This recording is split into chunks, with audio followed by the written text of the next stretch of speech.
বাংলাদেশি প্রচুর ডাক্তার এই দেশে আসে, কিন্তু কমপ্লেন করে, অনেকে চলে যায়, যে ট্রিটমেন্টের কমপ্লেন করে, বেতনের কমপ্লেন করে, যে বেতন কম দিচ্ছে। আরে বাবা, বেতন কম দিচ্ছে না, এই দেশে হিউজ ডাক্তার আছে, 5 জনের বেতন একজনে নেয়, সেই যোগ্যতা তার মধ্যে আছে। আপনি আগে নিজের দিকে আঙ্গুল ইশারা করেন। আপনি জানেন কি, আপনি যদি যথাযথ নলেজ রাখেন, ট্রিটমেন্ট যদি করতে জানেন, আপনার যদি নলেজ থাকে এই ফিল্ডে, 100% আপনি আপনার সেটার মর্যাদা পাবেন, বেতনও পাবেন। কোম্পানি কখনো আপনাকে ছাড়বে না।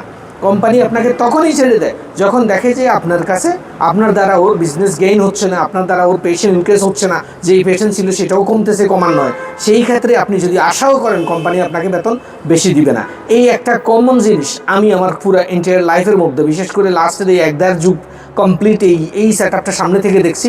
ডাক্তারদের কথা বলে জানি, রুগীদের সাথে আমি কথা বলি, আমি অনেক কিছু সার্ভে করি। তো এতে আমার একটাই মত, যেই ডাক্তারের যতটা হাত ভালো, তার যতটা নলেজ ভালো, ট্রিটমেন্ট বুঝে, রুগী বুঝে, মানুষের সাথে ভালোভাবে আচরণ দেয়, একজন রুগীর যাতে করে তাকে আত্মীয় স্বজনের মতো মনে হয়, খুবই কাছের মানুষ মনে হয়, ভালোবাসা দেয়, স্নেহ মায়া দেখায় রুগীর প্রতি, এই ডাক্তারের বেতন কখনো কম থাকবে না। ক্রমান্বয়ে উনি ধীরে ধীরে সিঁড়ির মতো উপরে উঠে যাবে।